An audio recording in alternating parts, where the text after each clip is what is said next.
phenomenal line of research, understanding the drivers of compulsive eating, looking at behavior, subjective experiences of hedonic eating, as well as the opioidergic system, and probing it with naltrexone.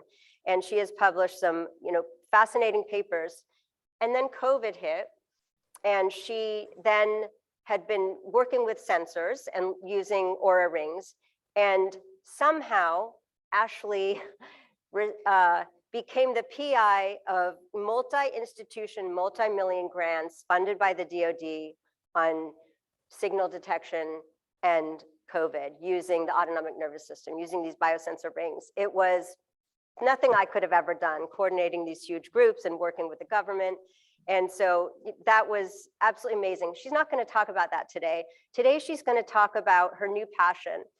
One day she came into my office and was looking at new literature on hypothermia and depression and the immune system, and was fascinated with it. And I could tell something big was happening. And I said, you can actually change areas. And boy, within months, she had paper, a grant submitted on this. She now has a grant on this. She has very exciting early data that she'll show us today in this new area. So I have been her mentor early on when she was a postdoc. She's now an independent researcher. I had nothing to do with the awards committee. I just want to say that. And I just want to say that I know very few people who carry the rigor of scientific methods that she does in her studies, as well as the caring and the creativity. And you will see that in her work.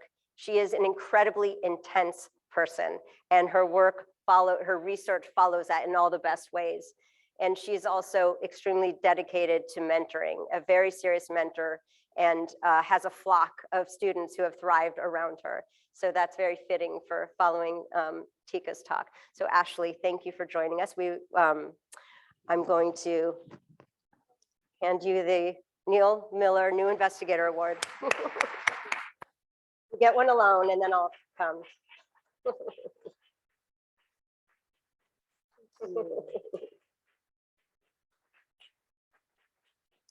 And now we actually get to hear about her work. So back to a talk. Here's a clicker for you.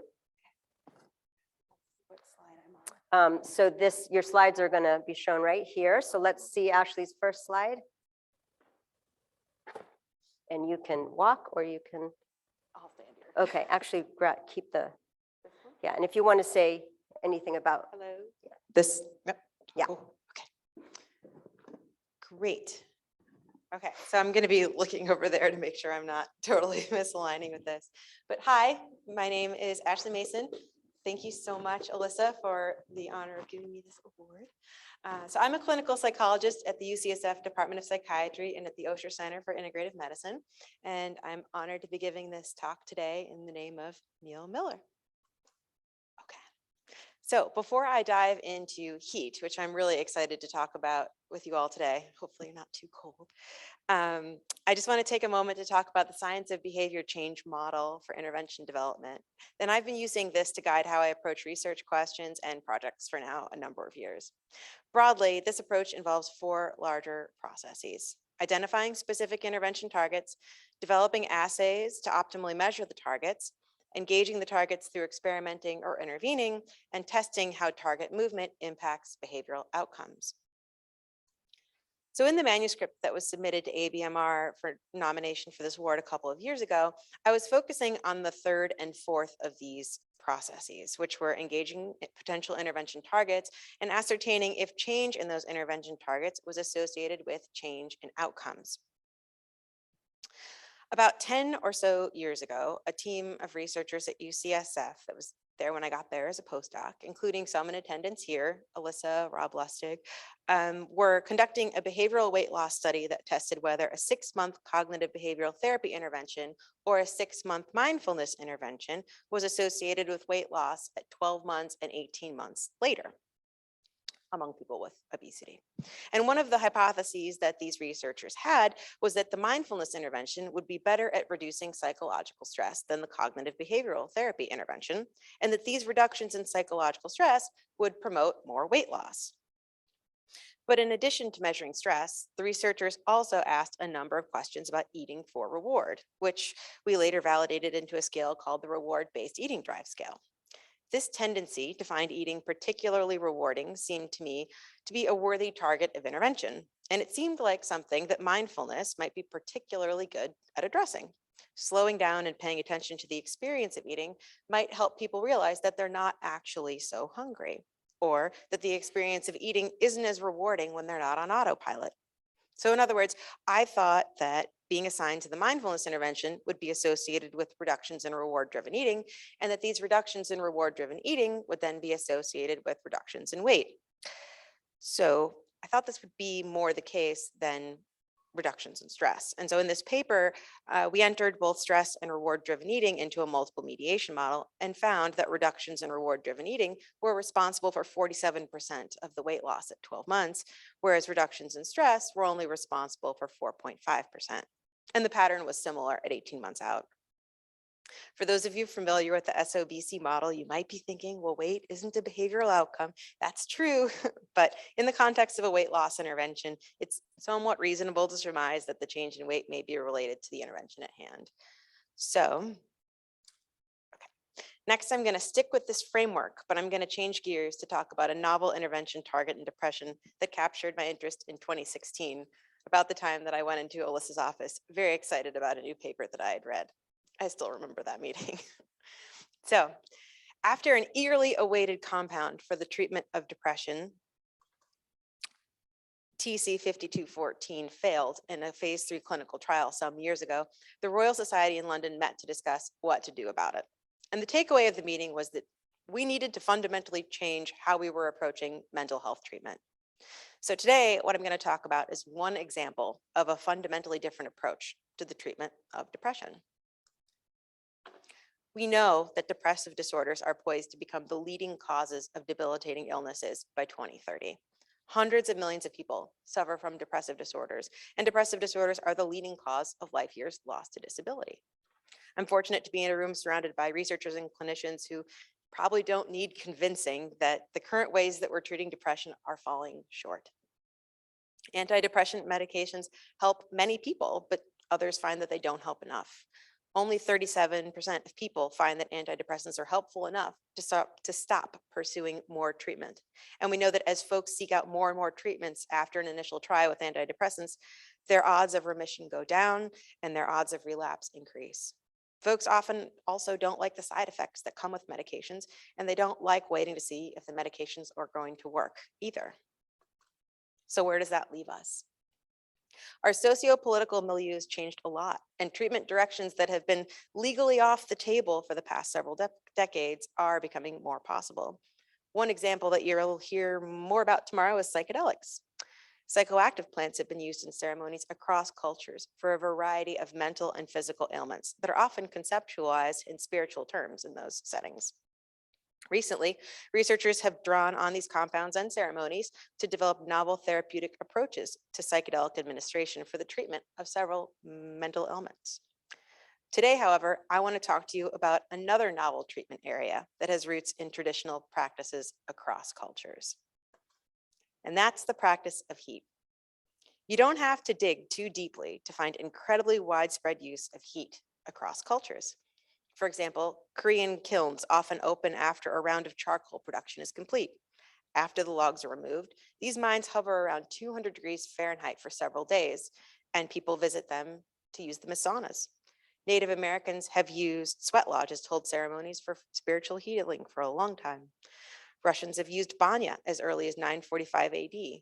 Banya is a Slavic term for using steam bath with a wood stove, diving into a cold lake, and if you're lucky, getting a massage with eucalyptus leaves and honey after.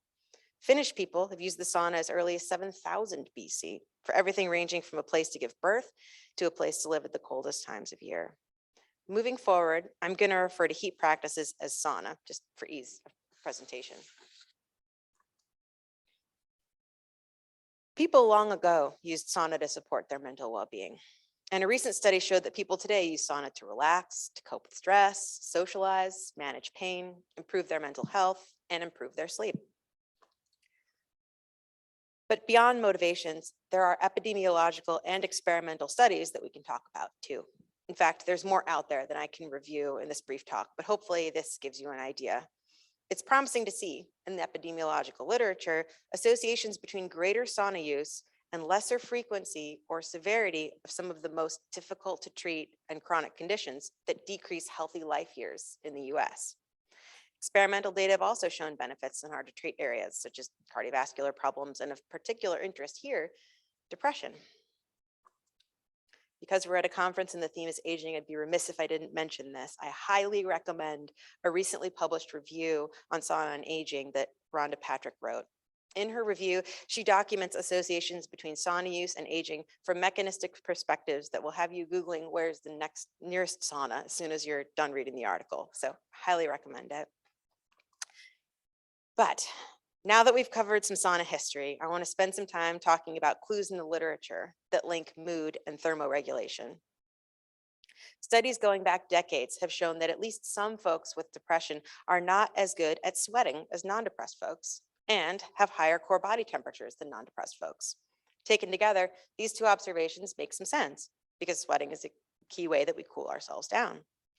Interestingly, some data have also shown that when depressed people recover from depression, regardless of how they're treated, ECT, antidepressant medications, psychotherapy, their core body temperature decreases.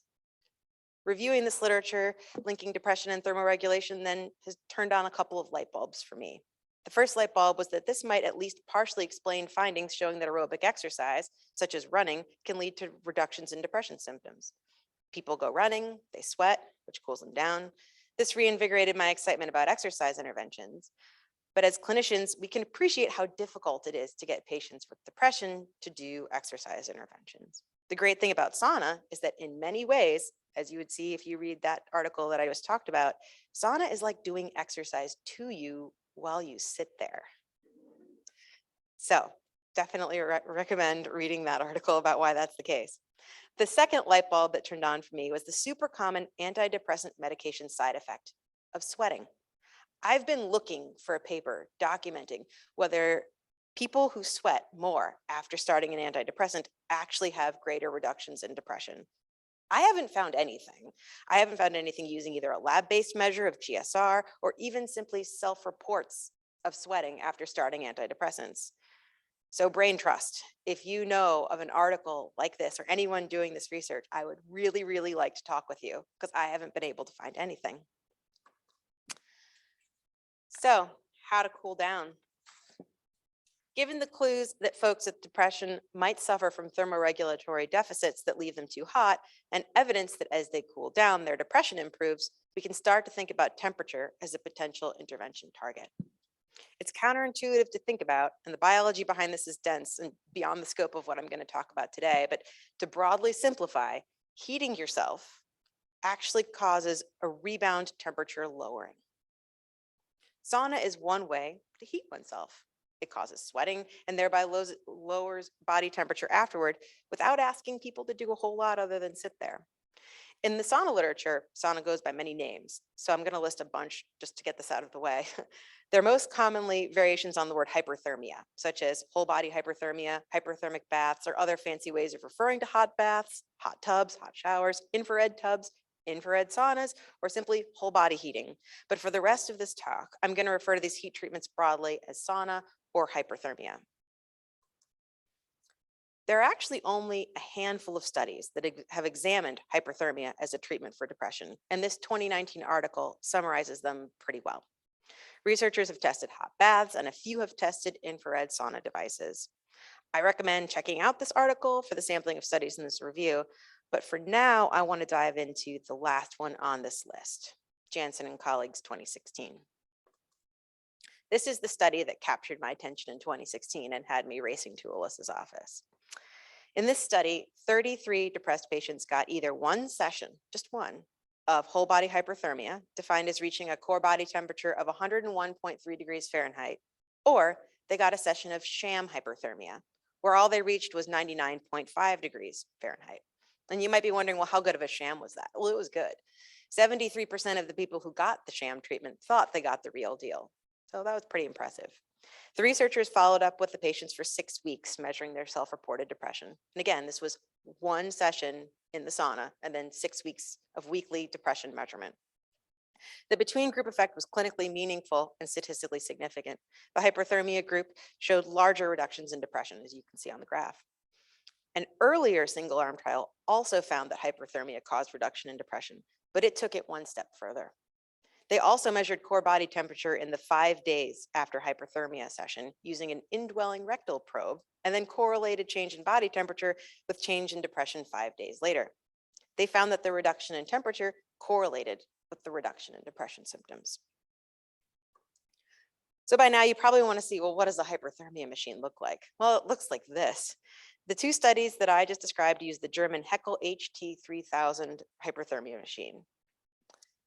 So I was eager to jump into this research, but as a junior researcher, I certainly didn't have $50,000 to buy one of these. And unfortunately, research using this has faced a whole host of regulatory challenges. Other researchers have waited years for their protocols to be approved by regulatory agencies so that they could do the studies. So for about a year, brave friends and I visited local and distant saunas armed with drugstore thermometers to see which saunas could actually induce the kind of heat, core body temperature, that the Janssen and colleagues protocol did. And after a lot of sauna day passes, it was clear that we were going to need a head out approach like the Heckel in order to reach 101.3 degrees Fahrenheit without having folks pass out. We finally found a commercially available device to work with, and it's pictured here. This is the Clearlight Sauna Dome. So I was really excited, and I wanted to go forward with this Clearlight Sauna Dome in a grant proposal, but I spoke to a program officer at NIH who said, before we're going to consider this, you need to prove that an IRB is going to approve of your study procedures, that participants are okay with rectal temperature measurement, and that a protocol using this device could in any way, largely resemble the protocol using the Janssen protocol, so using the Heckel machine. So I did what any junior investigator would do. I applied for an internal research grant. And with a small research grant, we did a pilot study to show these 3 things. The IRB approved of the study after a year of back and forth and a lot of confused emails. All 25 participants were actually fine with the rectal temperature measurement, and all participants reached a core body temperature of 101.3 degrees Fahrenheit in a similar time frame to the Janssen protocol. I'd also note that these were healthy controls, but we still observed some really cool things. We observed changes in affect that were promising, reductions in negative affect, and nearly statistically significant reductions in sub-threshold depression symptoms. Before I talk about the trial that NIH just funded to continue this work, I want to touch on a key clinical observation that ultimately shaped the next project's design. Research assistants from the Janssen study, who were sitting with the participants during sauna sessions, told the investigators of that study that while the participants were heating up in the sauna, they started getting chatty. And one research assistant likened this to the movie Awakenings with Robin Williams, where the patients with Parkinson's were given L-DOPA and seemed to take on new life. This really got me thinking, because one of the reasons why people with depression may not benefit from psychotherapy is difficulty with engaging. So if hyperthermia gets people to engage, to talk, maybe this could open up a window to more potently deliver a behavioral intervention that we know can work for depression, like CBT. This was also of particular interest because of the parallel with sudden gains in depression treatment. Tang and Derubies defined a sudden gain in depression treatment as an improvement in depression symptoms occurring between 2 sessions, with the probable mechanistic underpinning of this gain being cognitive change, a core target in CBT. Research has shown that these sudden gains are associated with better long-term outcomes in depression, so they're worth pursuing. Heat treatment for depression, however, would have an entirely different mechanistic underpinning, improving thermoregulation. So my thought was to develop a mind-body intervention that hit both physiological and psychological targets associated with the sudden gains in depression treatment. I therefore pitched this novel mind-body intervention combining sauna and CBT to NIH. And no, the CBT sessions do not happen during the sauna session. They're afterward. That would be a little bit tricky. But this first study focuses on feasibility and acceptability of the protocol. Key intervention targets that we'll focus on in the next larger trial will include thermoregulation and cognitive change. But during this grant, we're going to nail down the nuts and bolts of how to logistically provide this kind of combined intervention in a feasible way. And we're also going to ascertain how feasible it is to randomize participants to receive sauna sessions or not. If you sign up for a trial for sauna sessions and you don't get them, are you going to stay in it? We need to know. And we need to know that before moving on to a larger trial that's better powered to look at change in mechanistic targets. So thank you so much for listening to my talk about this. I want to thank these folks pictured here. They make this research happen and keep the sauna patients coming week after week. So thank you very much.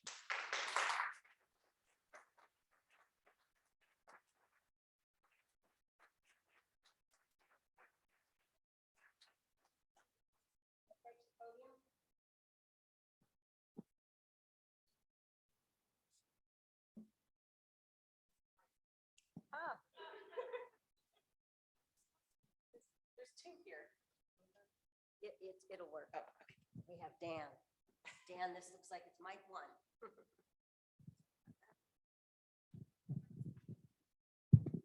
Talk into the stand, but I don't think it'll happen.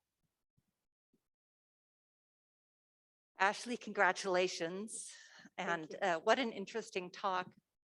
I'm going to ask you, as a former user of tamoxifen, what you think about thermoregulation in perimenopause, that is hot flashes, and what relationship that might have to mood in perimenopause. That's a great question. That's a little bit outside of the realm of what I do. I don't know a whole lot about the mechanistic underpinnings of tamoxifen.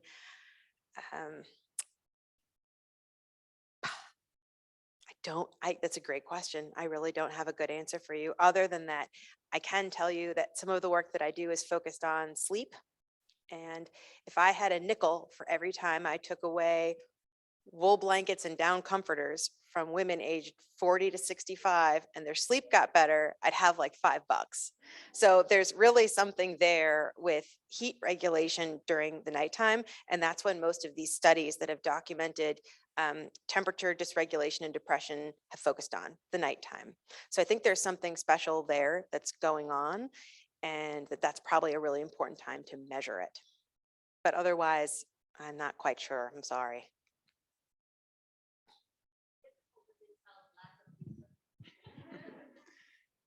So, I'll take this up. Ashley, again, congratulations. I'm Sue Everson Rose, and I will ask you an easy question, unlike Suzanne, my colleague. So, you said, I'm fascinated by this study, but does the control group have to go without the sauna, or can they do sauna to a lower body, lower core temperature? Because I'm thinking, warm me up a little bit and I'm happy. I can't tell you, I can't shout this from the rooftops enough. That is very, very, very much what I wanted to do. And in conversation, so I submitted this NIH grant twice, and I had to resubmit it and had to change it in cooperation with thoughts of the program officer on the design. And it's an R34, so it's a pretty small study. But the next study that we do, I really do want to use the sham whole body hyperthermia, because it was a really effective sham in that first Janssen study. And I think it's way more likely to get good retention to the participants that are randomized. For this next trial, everybody's going to get CBT and half of the folks are going to get sauna. And at least this way, everybody is getting a gold standard depression treatment, because we're asking everybody to not get anything outside of the study during the study. And it's not it's ethically challenging to ask people with pretty severe depression to just do nothing. So that's why we're giving them each CBT and then one group sauna in this study. But for the multi-site R01 that I'm hoping to submit in June, my hope is to use the sham. Yeah, it's very cool. Congratulations. Thank you.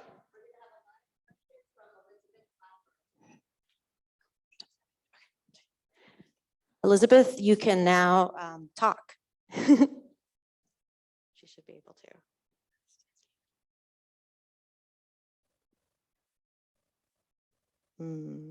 Has to unmute.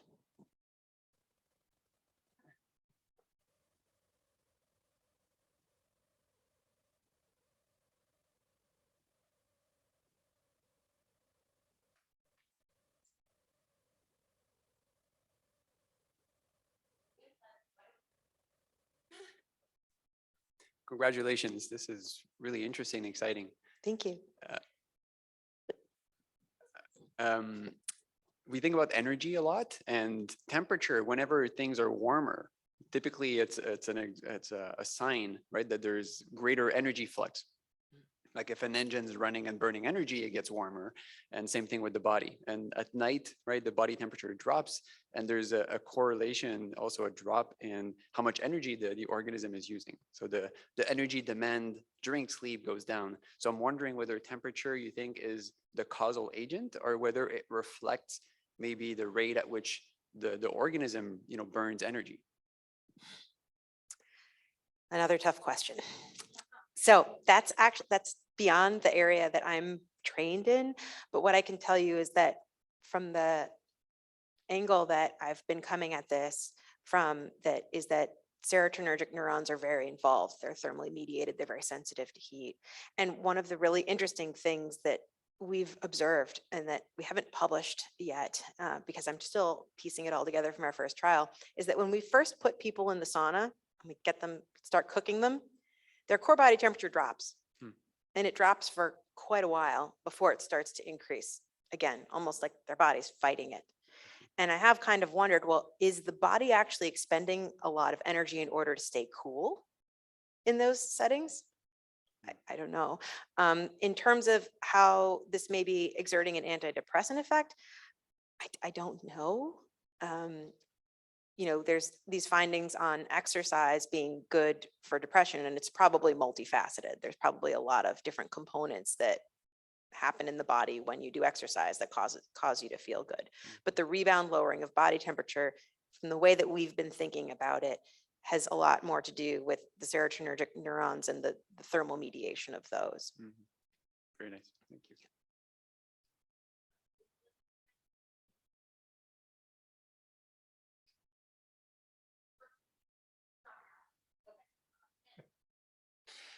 Congratulations, really great talk. Thanks.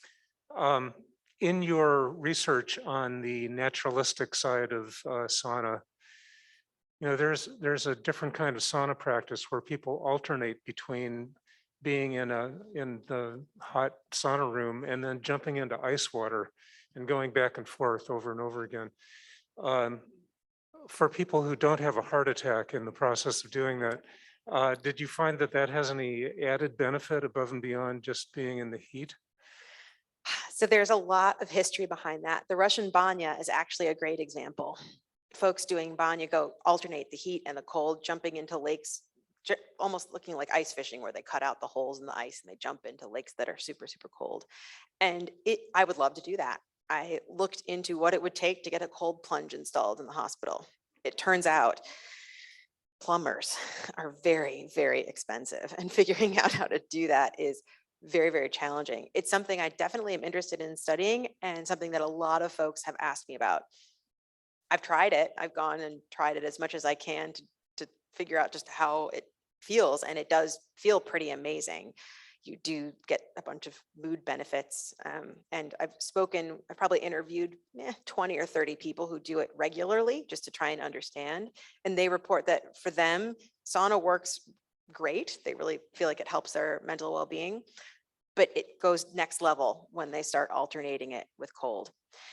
It's interesting you bring up the cardiovascular literature, because there's actually probably more data in the cardiovascular literature space on heat treatment than in any other ailment. There is a bunch of hyperthermia treatment availabilities for cancer in Europe, but that's not really here.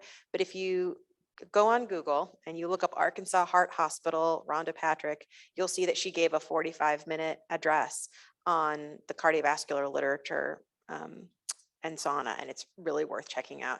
But none of it has been with the contrast, as far as I know. Elizabeth dipped out because then I could sneak in. Hi, Ashley. I'm Candace from UC Davis. I have to first say that I've always admired you as a researcher, so congratulations on all your achievements. Thank you. So my question, I think, is an easy one. Are you excluding participants that have already started medication for depression, or are you including those? And if so, do you think there's going to be an interaction? This is a great, great question.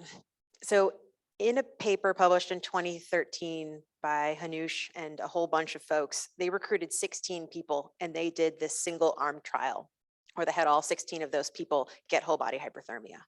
Of those 16 people, 3 of them were on selective serotonin reuptake inhibitors. And when they looked at the data of all of those 16 people, the 3 people who did not get a benefit from whole body hyperthermia were the people taking SSRIs. So for this trial, unfortunately, because we're a small trial and we really want to try and isolate some of the mechanism that we can, we are excluding folks who are taking antidepressant medications. That the serotonergic neurons are special, and if we're going to be hitting, all neurons are special, but if we're hitting them with an antidepressant and then we're trying to do this as well, it's a little bit complicated. And so far, the early data have suggested that you maybe can't do both at the same time. So in a larger trial, I'm hoping that we'll be able to include some of those folks and then statistically control for it. One thing I would note is that one of the cool studies that was in one of the slides there, where they showed that people with depression were running too hot and then they got treatment by any means, and then they got reassessed after they had gotten treatment. The BDI score average went from 38 to 7. So they got better. And when they measured the change in temperature afterward, the people who'd been taking medications were off of those medications at the time that they actually measured the temperature change.